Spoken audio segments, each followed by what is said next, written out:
Hey, what's up, guys? Today we got a call for a Trane RTAE. It had a circuit that wouldn't reset. This is a 150. Let's see what's going on. Right now the building's not occupied, so we have an alarm. AFD 1A bus under voltage. Fire to arm. Not gonna reset. So our temperature is pretty cold. There's nothing going on in the building right now. All right, let's get this opened up and see what's going on. So apparently they call these the stealth chillers. So it's stealthy right now because one circuit's not running, but circuit 2 is definitely running. You can barely hear it. All right, the machine stopped and just kind of opened it up here. This is our circuit 1. That is, oh, by the way, these are the AFD 3 adaptive frequency drive compressor. So that's why this looks the way it does. And we have a flashing fault light on 1, 2. All right, so I'm just going to grab our trusty meter here and take a few voltage readings and see what we come up with here. But obviously we got some lights here, so there's got to be some kind of voltage. The other side was running, and this would be where you test the bus voltage there.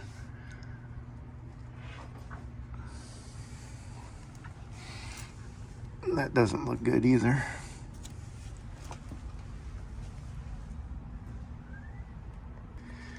All right, so first we're going to check our high volts and just check the 1 and 2.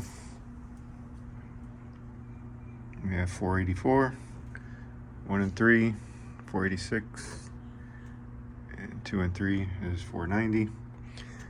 All right, that's for circuit 1. Let's just check circuit 2 just to confirm. So 1 and 3, we have 486.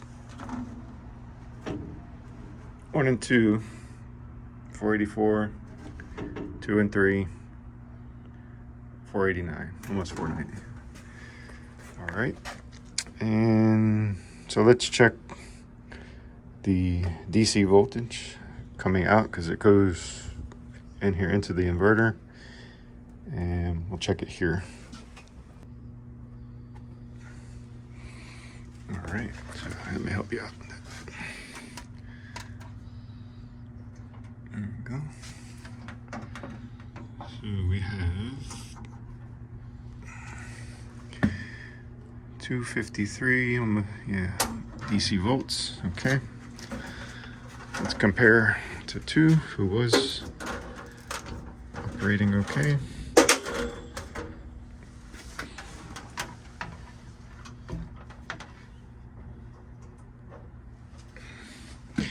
We have 678 volts DC, so definitely a glaring difference. But I'm definitely seeing some weird stuff here. Corrosion, rust, and I guess we're gonna check these fuses here. Okay, so we're gonna power off the chiller and at the main here.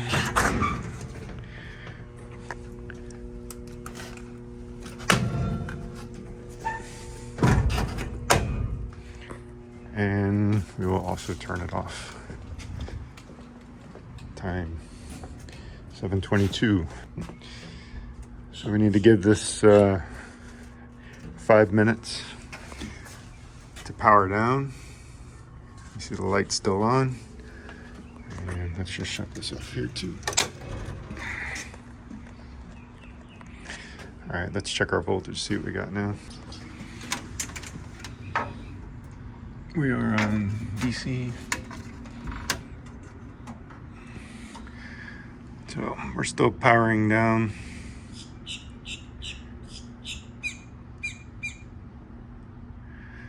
But we'll give it the full 5 minutes. Let's check 2.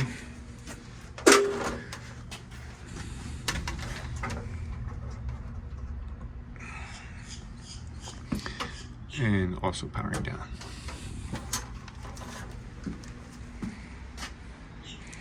Be back in 5 minutes.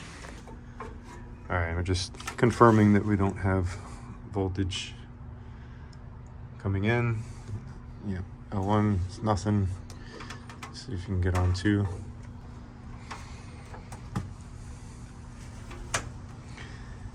Yep, we're nothing on 2. And nothing on 3. Okay, we're at 3 minutes. Let's see what we got.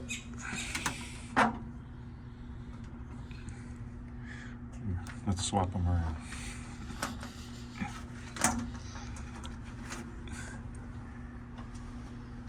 We're down to 5 volts DC and still continuing to drop. And that's at 4 minutes. All right, circuit 2, let's see where we're at. 10 volts. So the 5-minute rule is true. Okay, we've hit the 5-minute mark and we're gonna check. We still got 1.3 volts DC. So we'll give it a couple more minutes. All right, so we're going to check our fuses while we're still waiting for that to bleed down. And let's see. This will be fuse 1. Nothing. So not the easiest to get to with this guard in the way, but we know there's no voltage there, so that's not a risk. All right, so 2 is good. 1 blown fuse, 1 non-blown fuse. What do you think? 3?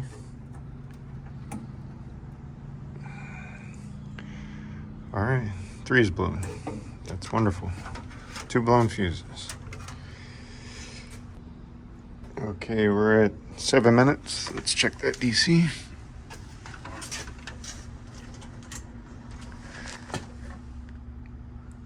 Half a volt. All right, so the next step, we're going to take this off, see if we can see anything going on in there. This is where the capacitors live. I really can't see nothing through here. So looks like this is all removable. Just unplug those harnesses and this should slide up at least out of the way so we can just take a visual in there. Okay, so this is where we're at, and looking inside here, those are the capacitors, 4 of them, and you can see, I mean, it looks like some burn marks up there. I don't know if that's this event or a previous. Uh-huh. Do you see what I see? Where is that? That looks like a lizard. And he is on one of the terminals. That's L1, that blue. So this could be one of the issues. All right, so one more time, just gonna verify we don't have voltage here. Nope. All right, let's surgically remove Mr. Lizard back there.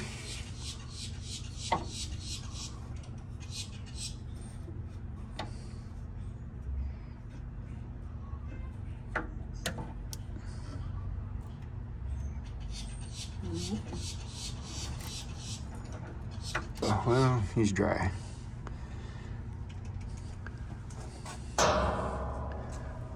grab his tail there.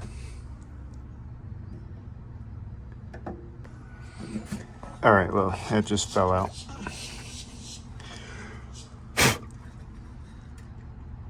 I'm wondering if that was the whole deal, because he definitely shorted. That's high voltage, but you'd think he would just blow off and it wouldn't cause a big problem, but there looks like there's some fluid or something around that terminal right there.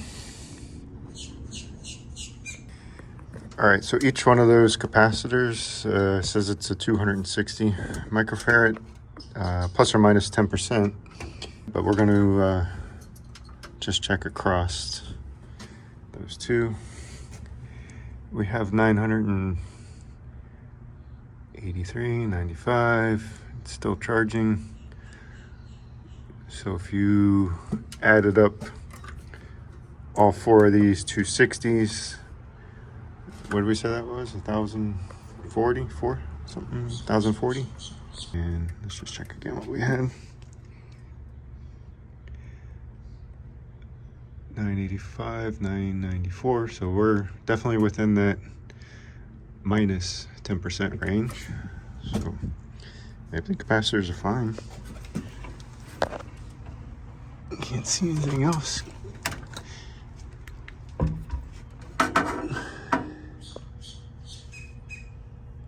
So it might be worth just getting some fuses, and something crusty is going on there. That's definitely rust. So these are Glycol cooled. These are called the inductor. So it might be in our best interest to check fluid levels. All right, so got that back together, and going with those values, it's like we were maybe 5% under on those capacitors. So I mean, I'm assuming they're all in parallel there, looks like. And so that I'm gonna be optimistic and say maybe just that lizard got in there, shorted out, wiped out that fuse, single phase, took out the other fuse. I don't know. It's worth trying, because I imagine these drives are not cheap. All right, so we got our panel open here. This looks like our level for circuit 2 is here, and circuit 1 is lower for sure, maybe by an inch or so, but definitely not empty, but it comes up to this fitting there. Oh, somebody left us some glycol there. All right, so I just went ahead and brought them up to even level. I don't really see a fill line up here. I guess I could look it up, but I'll just make them even, and all they are is like radiator caps. Okay, we're back together, and just button this up. Don't see anything other than a bunch of leaves in here.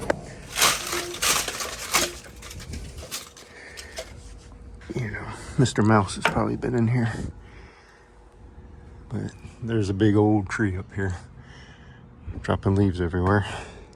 So all right, we'll button this back up, get the power turned back on, and we'll order some fuses and hope for the best that maybe it's just blown fuses from Mr. Lizard. Definitely we're going to inquire about this here. So but can't do nothing else until we get the fuses. So that's it for now, and yeah, hopefully you learned something. We did check all the fuses for the fans. They were good. There was nothing of interest to film there. All right, so we're gonna get this button back up. We'll reapply power and get the chiller started again. But now that I know what we're looking for down there, looking on circuit 2, I don't see any critters down in there, so that's a good thing. Obviously, circuit 2 was working just fine. We didn't have any low bus voltage issues, just circuit 1. So let's get this thing powered back up and turn back on. We still have it off at the chiller.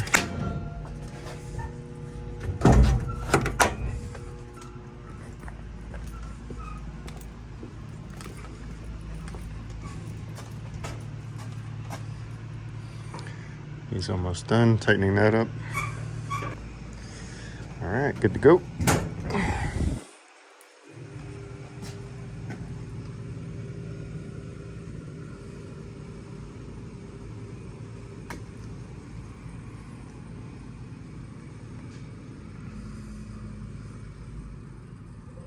Okay, we are powered back up. Let's just see what we got for any voltages. So on our AFD one, we got nothing. Our voltage is 178 in, 252 out on the DC. What about 2? And our circuit 2, we have 484 in and our 681 out. Okay, we're stopped. Let's get started.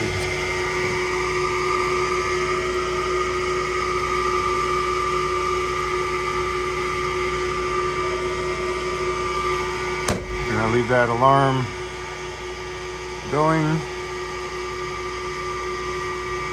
Actually went right back into the same alarm, the AFD 1A bus under voltage. Okay, we are soft loading and it is starting. You can hear the pumps more than you can hear the chiller here. But our water temperature has risen.